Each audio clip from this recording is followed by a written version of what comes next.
Hey, wonderful people, it is Mark here from Not Defining. This is the place where we delve into the ins and outs of sexuality, gender, sex, love, relationships, and so much more so that you can find your best self however you define. Now, I want to talk about HOCD, SOOCD, homosexuality, sexual orientation, OCD, however you want to call it. This is something that I coach and mentor a lot of people with, and it's really, really difficult to deal with. One of the questions that comes up a lot is HOCD actually real? Is it actually a real thing? What am I experiencing? Do I have OCD or do I have something else? Are my thoughts real? What is going on? So first thing to say is that if you're worrying about this, you're not alone. Please come and subscribe. We've got a playlist up here dedicated to HOCD. There's loads of support there, so you are not alone. HOCD is real, right? So a lot of time we think about OCD in terms of like people ordering things in a certain way or maybe being obsessively clean. Sexuality is one of the most common obsessions in OCD, and it's not talked about enough. So if you are having really, really intense obsessive thoughts about your sexuality and you cannot get it off your mind, this is something that happens. It is common, it is real. Okay. Now, the thing to say, which is important to note, is that HOCD in and of itself is not officially labeled as a distinct condition. There are different forms of OCD which are noted as distinct from one another. HOCD or SOOCD isn't official, so it's not an official term. It's more of an informal term that people might use to kind of say, well, I have OCD and this is the genre of obsession and compulsion that I experience. Okay, so you can't be officially diagnosed with HOCD. You might be diagnosed with OCD, but not with HOCD. But as I said, sexuality and thoughts about sexuality are really, really a common form of OCD.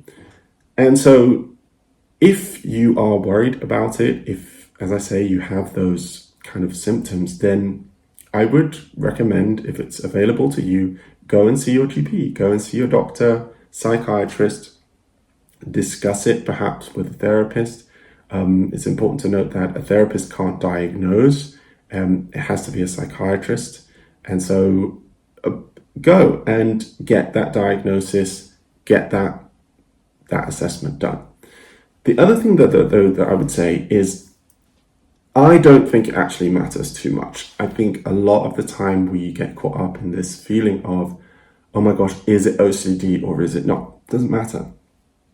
If you are suffering, if you are having intense obsessions and compulsive behaviors, centered around your sexuality, then that's something you deserve to get support with. That is something real. That is something that you didn't ask for, and it's a condition. It's something that's going on for you. So if you're worrying about, is it this or is it that, I would really recommend, by all means, go and get the assessment if you can. But if you can't, don't worry about it, because you deserve support.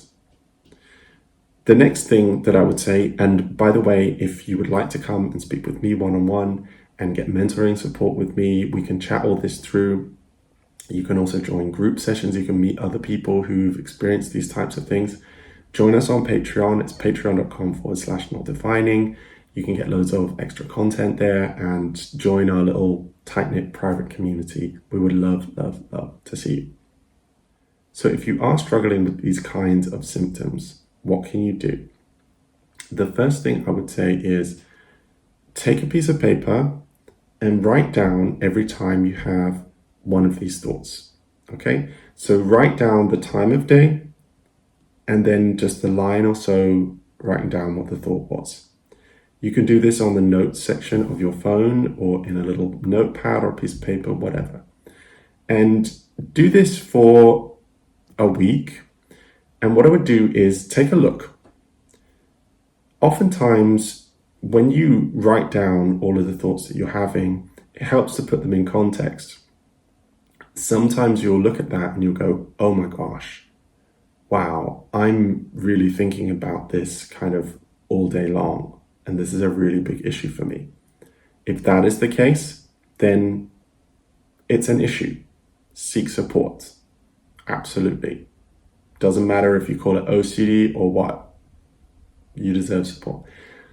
Alternatively, you might look at it and go, oh, well, actually, I thought that this was on my mind all of the time, but actually, on reflection, I'm only thinking about it every now and then. So again, you might need support with it, but it might not be therapeutic or psychiatric support. It might be maybe speaking to a friend about it or coming to chat with, somebody else.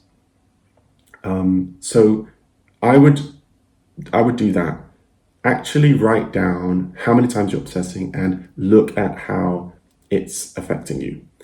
It brings me on to the second thing, which is think about how this is affecting your life. Is this stopping you from going out and enjoying things? Is this stopping you from concentrating on your work? Is this coming in between you and your partner? Right? Is this sucking the joy out of your day on a regular basis? If so, then once again, doesn't matter if it's diagnosed OCD or whatever else, this is something to really get support with. If you would like coaching support, I do that one-on-one. There are links below. I have a lot of experience working with people who are suffering from these types of issues. And then the final thing I would say, and this is a bit of a weird one, if you're sitting there constantly obsessively thinking about, are my thoughts OCD or are they not? That's quite possibly evidence that you're having obsessive anxiety, right? Because the thought about whether it's obsessive anxiety or whether it's OCD or whether it's something else is an obsession. Do you see what I mean? So if you're watching this video right now and you're thinking, oh my gosh, is it OCD? Is it this? Is it that? Like, what are my thoughts? Are they real? Are they not? Are they this? That's it. That's what this is. That's what OCD, that's what obsessive compulsive anxiety, that's what this is. It's overthinking. It's your brain stuck on a loop and it's stopping you from enjoying life and functioning normally. So you absolutely deserve support, whether this is something that you've been worrying about for a short time or whether it's really been on your mind constantly for a very, very long time. You are not alone. Don't worry too much if it's called this or it's called that or it's diagnosed or it's OCD or it's this label or that. Doesn't matter. Work out and have a think about how much is this affecting me? How much is this detracting from my life? And then if it is, just remember that you are not alone and you deserve support. So write in the comments if you need support. Not Defining is here for you. And let me know if you relate. Let me know if you have any questions. It's really, really healing for people to see in the comments other people who have the same or similar experiences. So please write in. And thank you so much for listening. If you'd like to know more about OCD, then check out this playlist.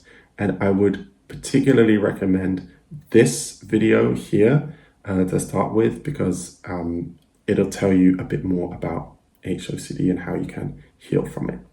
So I will speak to you again soon. Please share this video if you found it helpful, and I will speak to you again soon. Bye for now.